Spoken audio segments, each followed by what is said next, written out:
Are you thinking about buying your first home here in Austin, Texas in 2026? There's a strategy that's working right now in 2026 that can save you hundreds of dollars every single month on your mortgage payment.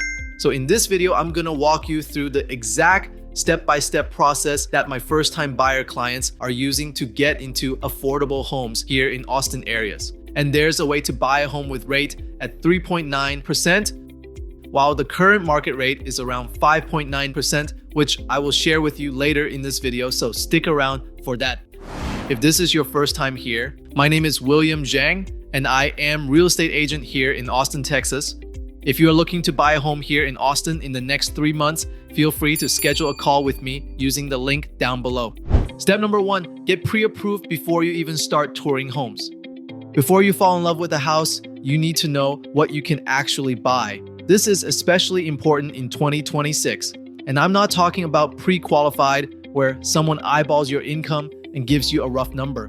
I mean a real pre-approval, where the lender pulls your credit, verifies your income, and checks your assets. That is the difference between a serious buyer and someone just scrolling Zillow on a Saturday. Right now in January 2026, a lot of traditional lenders are hovering around the high 5% range for buyers with good credit. So let's make the math real. On a $400,000 home with 5% down, your principal and interest is roughly in the mid-2000s per month before taxes and insurance. A $350,000 home is closer to the low 2000s.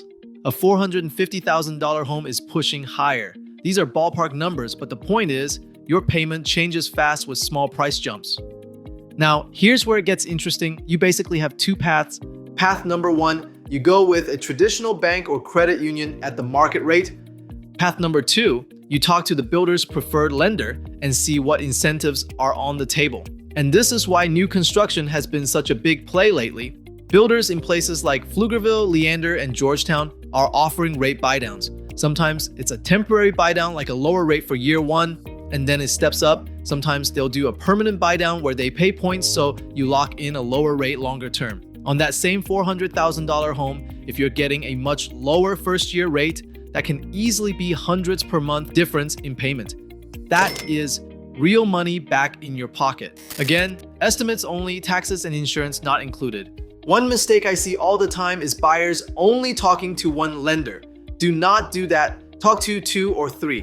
Get one quote from an independent lender and also get a quote from the builder's lender so you can compare the full picture: rate, closing costs, and fees. Because sometimes the incentive looks amazing until you notice the lender fees quietly eating it up. But in 2025, from what I've seen when helping my clients get great deals in new construction homes, it makes sense to go with builder's preferred lender because of the cost savings. So this is what I would recommend my clients in 2026 as well. Docs are pretty standard: 2 years tax returns, 2 months bank statements, last 30 days pay stubs, and they'll run credit. If you're responsive, you can usually knock this out in about 48 hours. Now that you know your budget, let's talk step 2, choosing your market, new construction versus resale. For a lot of first-time buyers, Pflugerville and Leander keep coming up for a reason. You can still get a solid home for your money, you've got access to major roads, and you're not an hour from everything you like doing. Pflugerville is usually a cleaner commute if you're working north or central, and Leander can be a great fit if you're more northwest or remote and you want that suburban setup. New construction advantages in 2026 are pretty simple. Incentives. Builders are often covering a chunk of closing costs and pairing that with a rate buydown. Fewer repair negotiations.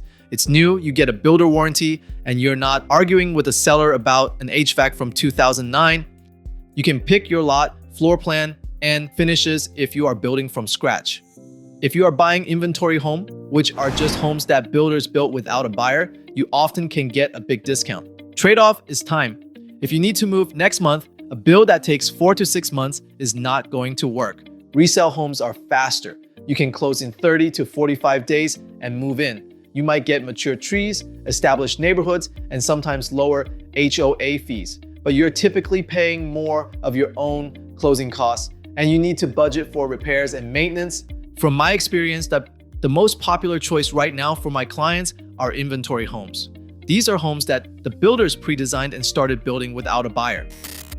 A lot of times, if the homes don't sell after it's completed, builders will start lowering the prices and give out huge incentives, often tens of thousands of dollars. I help my clients save tens and hundreds of thousands of dollars combined buying new construction homes in 2025. So if you need a new construction home expert to help you find the best home with the best deals, you can schedule a call with me using the link down below. Step 3. Offer through closing. New construction is usually a builder contract, not a back and forth offer like resale. You'll put down earnest money, choose your options, and then the build starts.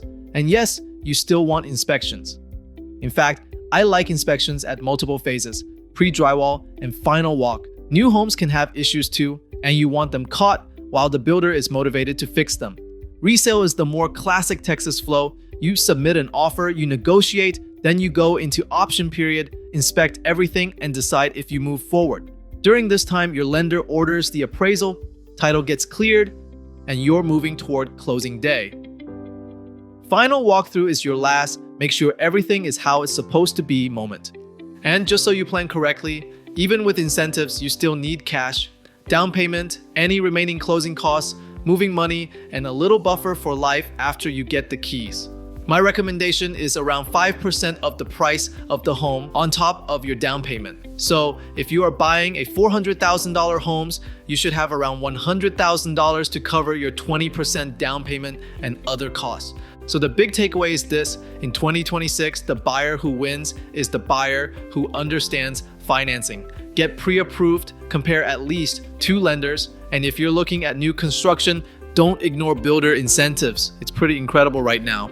If you want help running the numbers side by side, or you want me to show you what incentives are actually available in Austin right now, schedule a free consultation call with me using the link down below.